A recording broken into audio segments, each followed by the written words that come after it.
ma-update siya, no? Kay may mga good news, no? May additional nga tukuron nga mga housing projects sa Bacolod, pero mas interested ko yung ang latest bala sa turnover ceremony kung ako na gini, no? Madayon na gid sa masunod nga simana. Online sa hotline.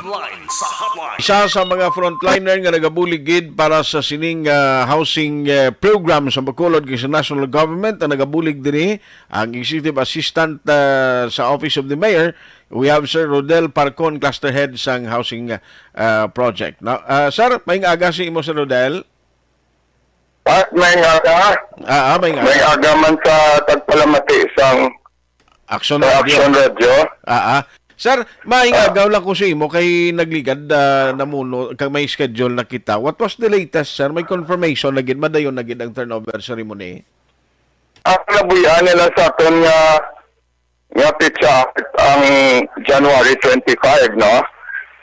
Pero ang ano ta nga though ay pagita hindi pa giniguro sure art kay wala pa lang ang presidential management staff coordinate sa ato.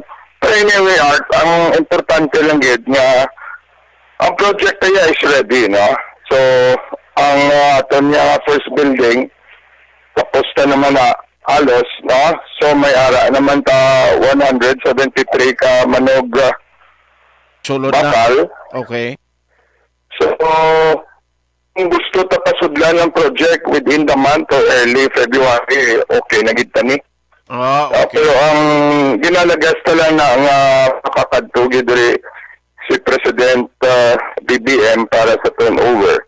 Aha. Basically para pabalo sa bilog ng Pilipinas, no? Ang gindihon nga housing project. Dayon na gid, no? Nga may ara na building kag may ara na beneficiaries. Ang significance ni Art na Yes, sir. mapasudlan butsi nga nun ang proseso hindi lang sa pag-ubra sa building kundi ang proseso sa pag-attract ng mga applicants pag-process sa ila pag-convert sila into buyer beneficiary acceptable to Pag-ibig and Bisud maubra sa syudad ng Bacolod. Yes, sir. Sa akong Art ang pinaka-bakod na naubra ni Mayor Albi sa housing program ni President BBM. Aha.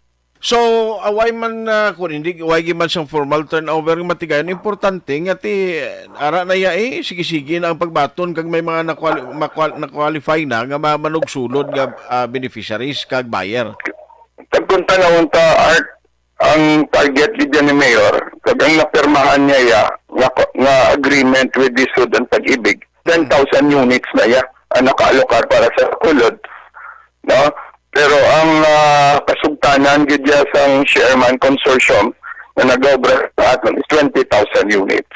Okay. No, so ang tansya sa Bacolod Art nga ang aton nga mga homeless nga qualified dapat ara sa level nga mga 60,000 amo na aton nga tansya.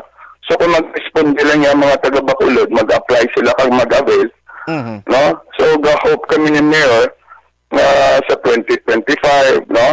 Or say up to 2028 mapunuan tagid na ang housing backlog sa Bacolod na gin-estimate natin sa mga 60,000.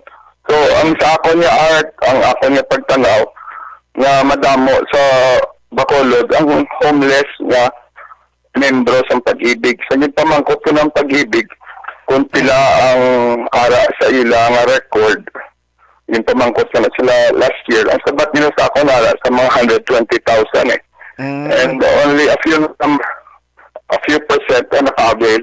So kadako sa market sa Bacolod. Aha. No, nga kung mag-responde ang tanan, no? Kaya kung ang mga homeless nga qualified sa Pag-ibig, maghalin sila na sa mga squatters area, kag magsaylo di sila 60,000 of them.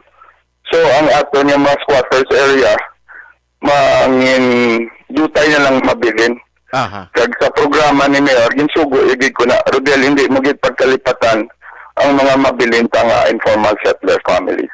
Yes, sir. Programa ginadaya nga ginapatanaw ginasako ni Mayor kag ang gamiton tanaya sa mga mabilin sa atong squatters area mga natawag tanab lang nga people housing plan approach. No, community organizing, community istoryahanay, no, then sila mismo ang madihon kung ano ang matarangan nilang housing unit Ah. nga maayo mambulatulokon.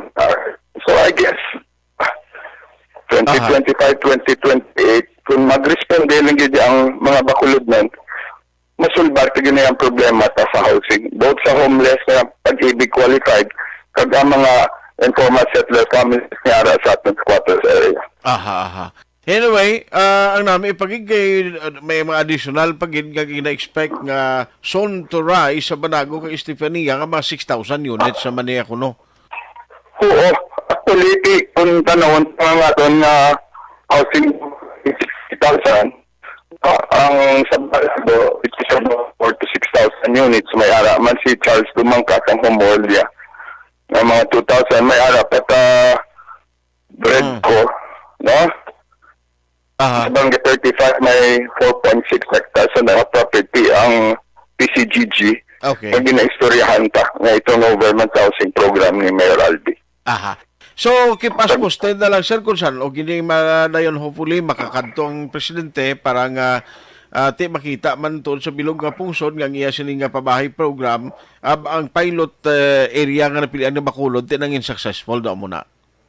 Ang akong nga nagpalakat dito sa Manila si Mayor sa kanyang semana, I think part of the is really to firm up, no? Yes, sir. Kaya Yes. para maka-download man ta sa first 60 to 120 units stock sa mga qualified na. Sige. On that note, Sir Rodel, salamat kid sa So, ibang Art, time. salamat man liwat sa oportunidad nga ginahatag niyo sa Action Radio nga mapabalo natin ang Bacolod nan sa status sa ating housing program. Salamat, Art. Good morning. Thank Good you. morning. Action Hotline. Ayos.